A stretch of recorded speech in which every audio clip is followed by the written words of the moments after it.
वो आपका performing art है या फिर आपका पेंटिंग वगैरह जो कुछ भी आ जाता है सब कुछ उसी के अंदर आता है। तो उसके हिसाब 8 रस होते हैं, 9 भी नहीं होते हैं। जनरली पीपल से कि it's navras, but it's not navrasa, it's अष्टरसा।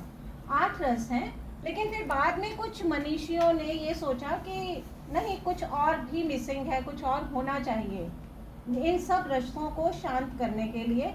तब शांत रस को ऐड किया गया। इस तरीके से ये पूरे नवरस हो गए।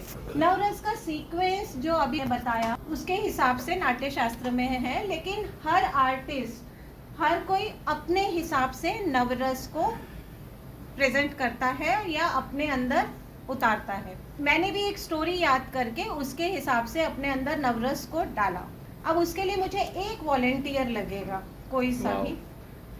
मैं सोच भी रही थी ना, आप बैठे रहिए वहीं पे, तसल्ली से बैठे रहिए, ठीक है। मैं छोटा सा जो डांस में हम लोग करते हैं use, I am a Bharatanatyam dancer also, तो उसमें मैं जो हम लोग जो यूज़ करते हैं वो मैं थोड़ा सा आपको बता देती हूँ। उसका हल्का सा डेमो दिखाती हूँ, which will be expressed with the help of my face only. बाकी बॉडी लैंग्वेज का नहीं करेंगे, उस हिसाब से बताती हूँ। और उसके बाद we can further go on this talk, ठीक है ना। तो hello darling, what's your name? Sumit. Okay, ठीक है। तो मैं आपको एक एक रस बताती जाऊंगी। होपफुली मैं आप लोग सब मुझे देखना। और नवरस की खासियत यह है कि आप फेस के या बॉडी के किसी भी पार्ट से, साइड से देखना शुरू करें, आपको वो दिखना चाहिए और अंडरस्टैंड कर सके आप, इस तरीके से है, ठीक है। तो इट्स लाइक इंट्रोडक्शन।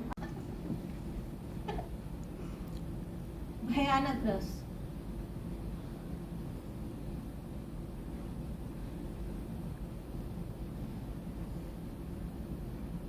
वीर रस,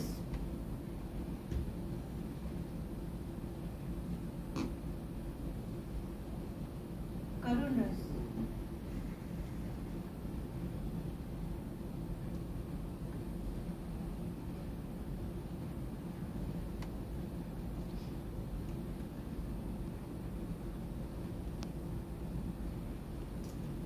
रौद्र रस,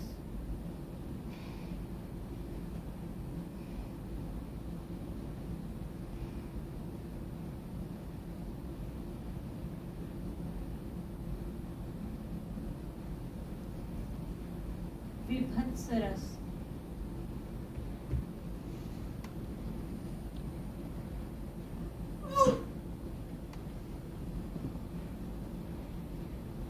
आश्चर्य रस,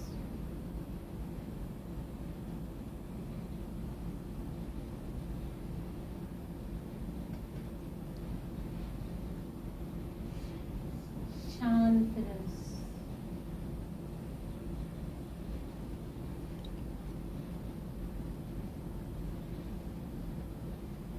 ये मेरी एक स्टोरी है जो श्रृंगार रस है, उसको हम बोलते हैं रसों का राजा। ज्यादातर इसको क्या बोला जाता है कि प्रेम से रिलेटेड है। अब प्रेम कैसा प्रेम, सवाल उठता है हमारे अंदर। तो जनरली ये माना जाता है कि shringar ras is meant for female and male, एक हीरो हीरोइन हो या इस तरीके का हो, बस उन्हीं के बीच के प्रेम को हम श्रृंगार रस बोलेंगे। But it's not like that. इन सभी रसों के कई सब रस भी हुआ करते हैं।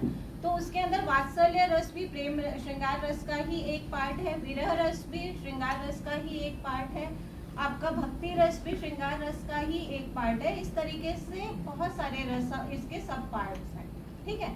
अब कहानी ये उठती है कि इसका कार्यक्रम यहाँ क्यों हो रहा है, यहाँ हम इस पर क्यों चर्चा कर रहे हैं। ये जो नवरसों की प्रोग्रामिंग है, ये हमारे अंदर जैसे होता है ना इंटेल इनबिल्ट, किसी भी उसके अंदर होता है सिस्टम के अंदर, उसी तरीके से ये नवरसों का जो सिस्टम है ये हमारे अंदर इनबिल्ट होता है, हमें सीखना नहीं पड़ता। जो छोटा बच्चा होता है, आप लोगों के तो जनरली मेरे ख्याल से सभी मैरिड होंगे और या नहीं भी होंगे तो उन्होंने इन बेबीज देखे होंगे, इन्फेंट बेबीज वगैरह।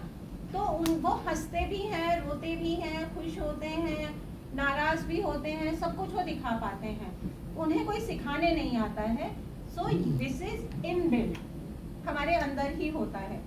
अब इसमें होता है कि आपके कोई भी कोलीग्स होते हैं, और जैसे इनमें से कोई भी बेस्ट फ्रेंड कौन से हैं? 2 आप लोगों में से। शुभ नाम? लुइस। आपका?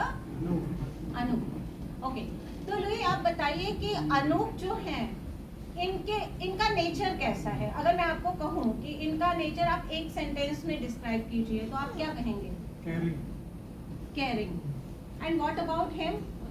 मतलब ये मत सोचिए कि बहुत अच्छा कुछ बोलना है या कुछ नहीं, जो भी आपको लगता है आप बताइए, एक वर्ड, एक सेंटेंस।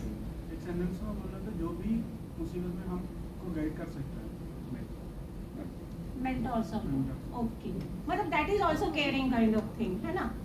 और कोई दो फ्रेंड्स हैं जो अपने आपस में, हाँ, और आपके साथ कौन है? हाँ, आप लोग बताइए प्लीज, नाम भी बताइए और साथ में क्वालिटीज बताइए दोनों लोगों ने जो कि गिविंग वाली में आती है ना? लेकिन एक और क्वालिटी होती है हम लोगों की, जनरली हम कहते हैं यार ये तो बहुत नॉन सीरियस है, ये इरिटेट। तो आपने ऑब्वियसली कुछ ना कुछ ऑब्जर्व किया है उनके अंदर, है ना? तभी आपने इरिटेटिंग बोला। आप इनको क्या बोलेंगे? Double irritating. Double irritating. Double irritating. तो आप कुछ भी बोलेंगे ना तो आपको बताना पड़ेगा कि वो क्या है ना? हाँ, आपने इरिटेटिंग बोला, तो क्या चीज थी जिसकी वजह से आपने उनको इरिटेटिंग बोला? अगर कोई भी काम कर रहे होते हैं ना, या सर भी लेक्चर दे रहे होते हैं, तो बीच में पोक करते रहते हैं। पोकिंग करना बीच में। So do you read that is irritating? Excess of poking is it. अच्छा, और आप डबल बोल रहे हैं तो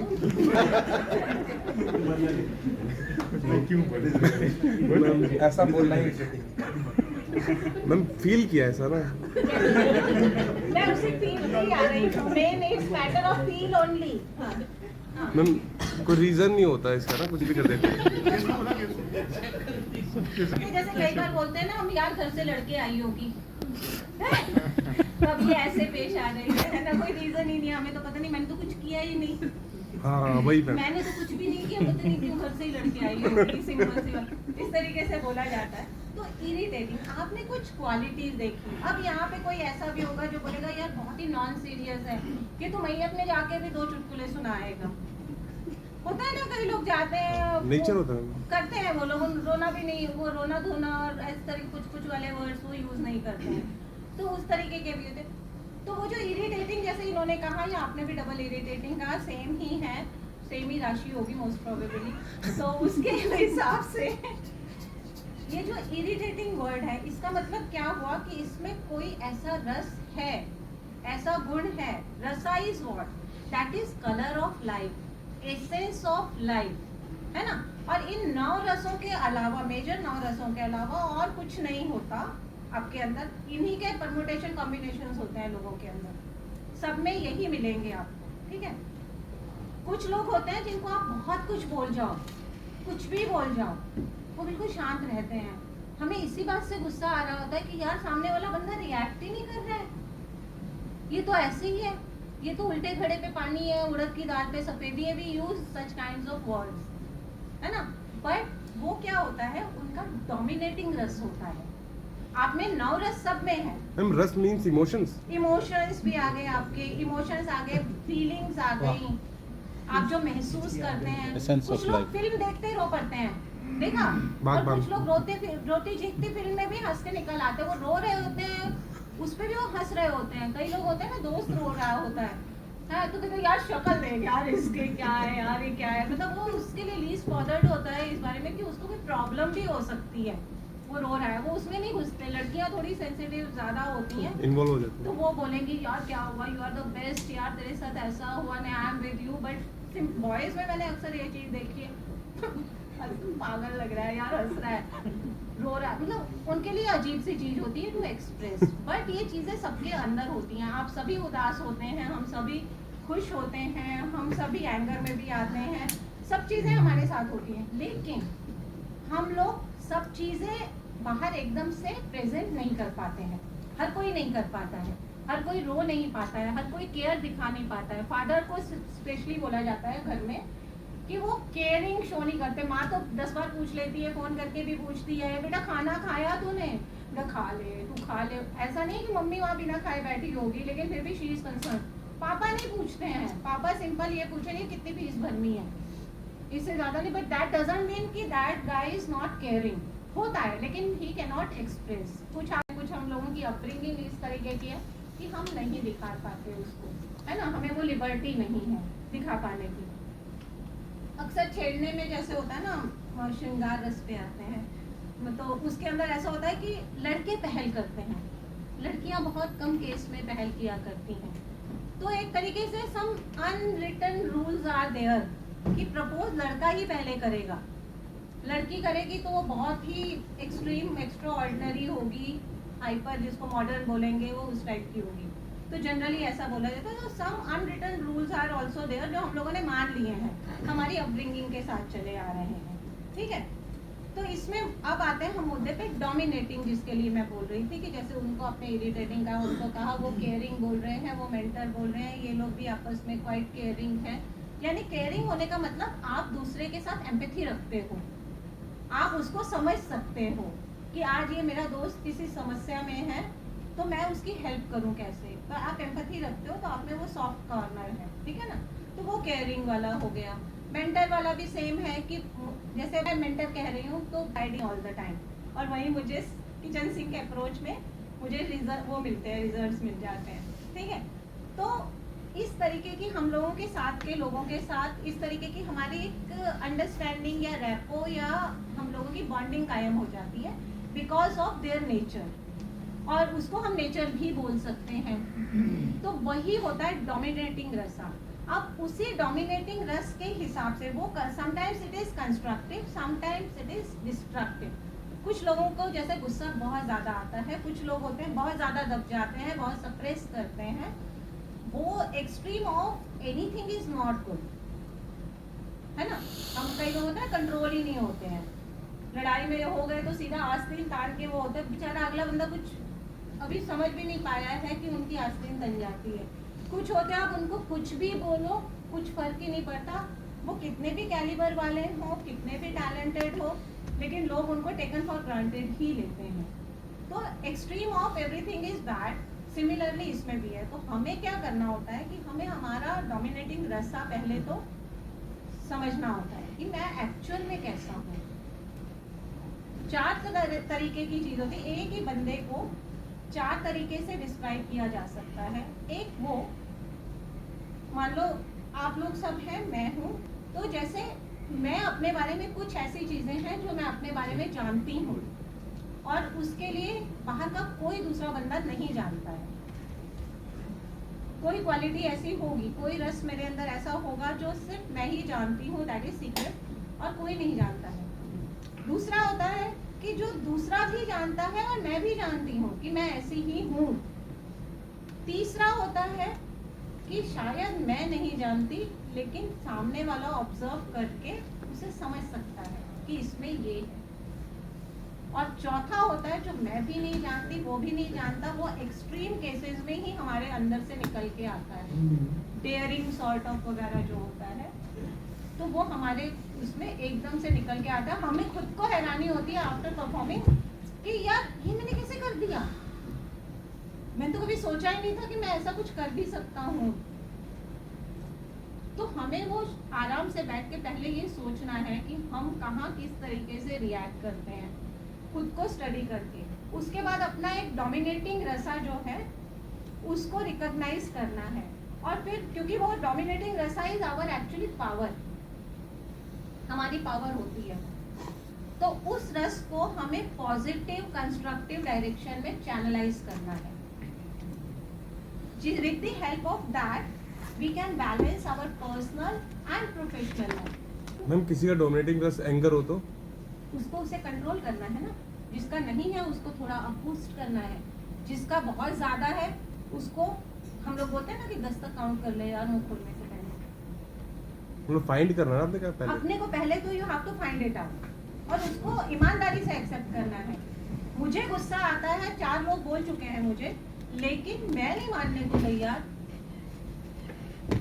मैं एडमेंट हूँ कि नहीं कि मैं तो नहीं हूँ गुस्से, मुझे लोग ऐसे ही प्रोवोक करते हैं। मेरी चाबी किसी दूसरे के हाथ में है ना, तो ईमानदारी से मुझे खुद समझना है कि मैं किस चीज पर ट्रिगर होती हूँ या किसी भी चीज पे नहीं होती हूँ। कई बहुत होते हैं सबमिसिव से कि सर हाँ जी सर बोलिए तो सही, they are like door mat, आप मुंह से निकालिए तो सही, I am there to catch. दोनों हाथों से। तो हाँ हम कैच कर रहे हैं आपको, वो इस टाइप के लोग होते हैं। तो उन सबको समझना है, इसलिए अपना रस को खुद को वो करना है। तो मैं इसके लिए एक छोटी सी एक्सरसाइज बताऊंगी। Yes, ma'am. आप लोग आराम से आंख बंद कर लीजिए पहले, क्योंकि आंख खोलने में बहुत से डिस्ट्रैक्शंस मिलते हैं। आंख बंद करने से सिर्फ हम अपने अंदर ही शायद देख पाते हैं, है ना। आराम से शांति से, और सब कुछ मोबाइल सब साइड में रख दीजिए, पेन में तसल्ली से बैठ जाइए।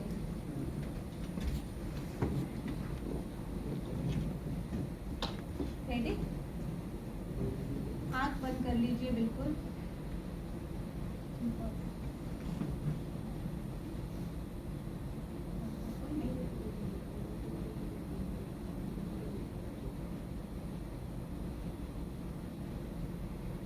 अब नॉर्मल ब्रीदिंग कीजिए, जो है जो नॉर्मल चल रही है, जस्ट फॉलो दैट।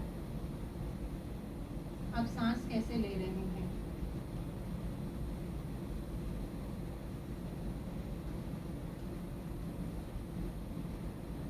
एफर्ट्स नहीं करने हैं, विदाउट एफर्ट्स आप सिर्फ ऑब्जर्व कीजिए कि आपकी सांस कैसे अंदर आ रही है, कैसे बाहर जा रही है, कहां से कहां तक जा रही है। पहले तो बॉडी के पार्ट तक, बिल्कुल पूरी बॉडी को लूज छोड़ दीजिए।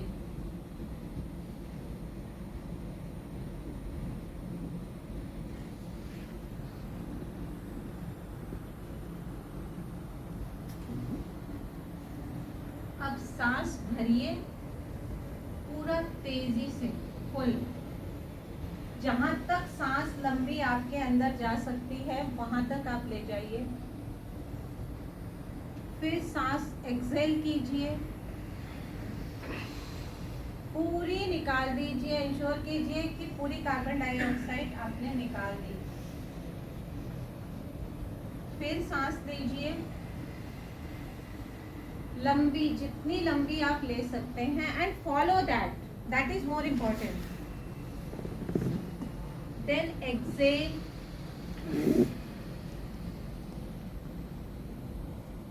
Hold it. Hold it for a while.